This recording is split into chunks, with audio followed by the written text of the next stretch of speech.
What's up, guys? It's me, JellyKnees, and we're gonna talk about some more details about the Dante Spotlight video. If you can't tell, right below me we have chat for my Twitch and YouTube. I multi-stream on both those platforms, so make sure to go drop me a follow or hit subscribe to get notifications for when I do this. We're gonna be recording videos during live streams more often, so if you want to be there for an early view at all of that, please feel free to stop by. And we're going to start with Dante's archetypes. We've got the Striker Duelist. We talked about this briefly in my previous YouTube video, but this kind of just emphasizes that point. And we get the first shot of Dante in game, presumably in a base spawn. We see that there are these little tower things or spikes behind him, which is what we saw in the bases when we got the map teaser during Community Corner.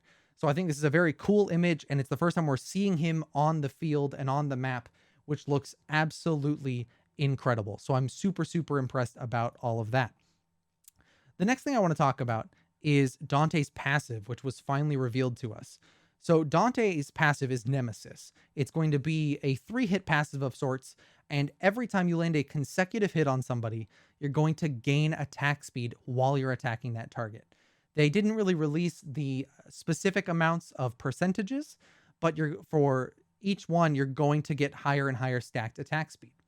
The difference being that when you hit a different target or you don't attack that person for more than 5 seconds, it'll fall off and revert you to that basic attack speed.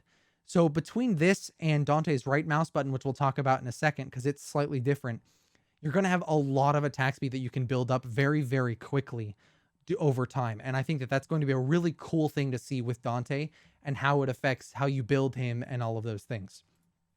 So Dante's right mouse button, I said, it has changed a little bit. It's overload. And during the extra life test, and I confirmed this with Mangoose because I wasn't 100% certain, but when you pressed right mouse button, you just launched 10 shots in a volley. There was no attack speed increase. It wasn't that you have to hold down basic attack afterwards.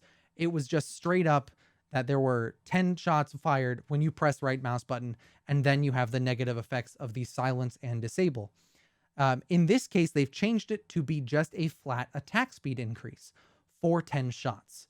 So it's a similar instance, but it's going to have more potential to grow and become stronger throughout the game. The other thing that they mentioned during it is that the attack speed increase can go over the attack speed cap. So if you're building attack speed on Dante, you've also landed 3 consecutive hits on somebody, and then you press your right mouse button for, as an example, 50% bonus attack speed, you're going to be able to break the attack speed cap and really do a lot of damage in a very short period of time. I made a Giga Crit build on Dante a while back that I think actually could be really, really strong based on what we're seeing with the changes to his right mouse button and his passive.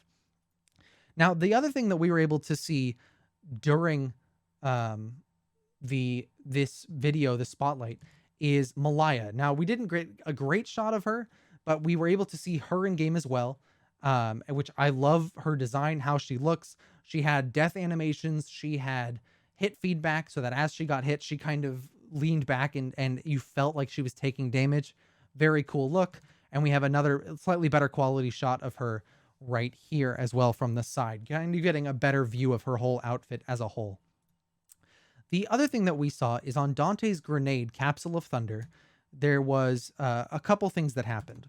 And the first is that he tossed the grenade. When it explodes, there's a slow effect that is applied to other people. I don't believe that that was in the extra life test when we played through it, but it is now. And this little orange like swirl is that slow effect. The other effects that we were able to see were the silence and disable effects on Dante after his right mouse button. Now, Mangoose did confirm with UG that these are only placeholder icons, in that they will get changed in the future. They're just something to have for right now. Going into pre-alpha, I think that's absolutely fine. But we can see here he's got the silence in the kind of chat bubble, and then the disable, meaning he can't auto attack or basic attack with the crossed out sign. All in all, glad to see that we have these in the game already, and it's going to be a very clear way that I can look at them and say, okay, that person is silenced, that person's disabled. hopefully the future versions actually hang on to that feeling and are just as easy to make out and see in the chaos of a 6v6 team fight.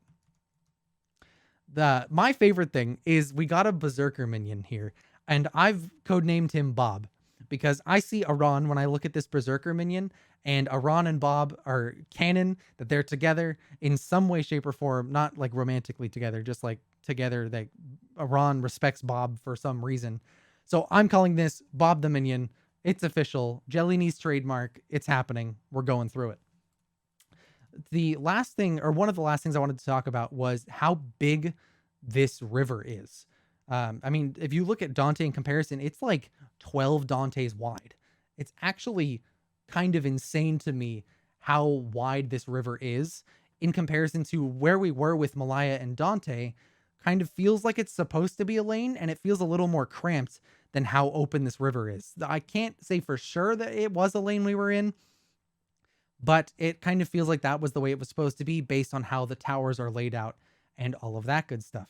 The other thing we saw at the very end of Dante's Spotlight was this animation.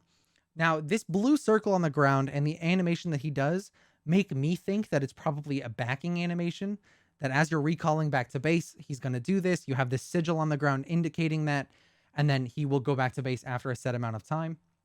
Mangoose said that he thought it was an emote, so that's entirely possible as well. That this is an emote and he just puts the sigil on the ground as part of the emote, as part of his lore background once we know more about that. And maybe it has something to do with the transmuters and all of that stuff. I still think it's a back animation, but if it's an emote, it looks great, and I'm happy to see it in the game as well.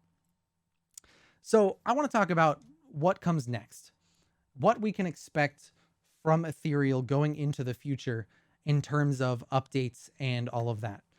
We know that there was a delay in their community corner over the last couple of weeks. My guess is that this Dante Spotlight was supposed to come out during that community corner and didn't.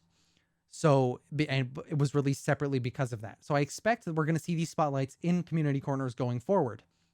I don't know that for sure, just kind of the general feeling I'm getting. And the other thing that I'm thinking about is who would come next. If we're starting with Dante, we're clearly not going in alphabetical order. So I'm trying to find clues and hints as to who might come next in the great scheme of all of this. And I think that she's been sitting in front of us the entire video. I think Malaya being here as the target dummy is actually them revealing to us who's going to come next. Who is the person that we're going to learn about in next week's community corner or spotlight or whatever it may be. And I'm almost 100% certain that it's going to be Malaya. The other option, and this is the reason for the slight uncertainty, is that Malaya could just be their generic target dummy. That in all of the spotlights, you're going to be hitting Malaya, which will break Mangoose's heart, but it's kind of funny to me at the same time. So I think those are the two theories. I'm really hoping Malaya comes next because I want to know her kit so bad, because she's probably one of the myths I'm most excited for aside from Leah, being that she's a jungler most likely, and just her whole aesthetic kind of, I think, is really, really cool. And from what we've seen so far in the teasers for her abilities, I really, really want to know where that's all going to play in and how it's all going to work. But guys, that's going to be it for me on this one. If you want to see more Ethereal content, click right over there for a playlist of all the stuff I've made. On the other side, we'll have a video recommended for you by YouTube. Right above me, we'll have an icon. Hit subscribe, get the bell on, and I'll see you and Twitch chat in the next one.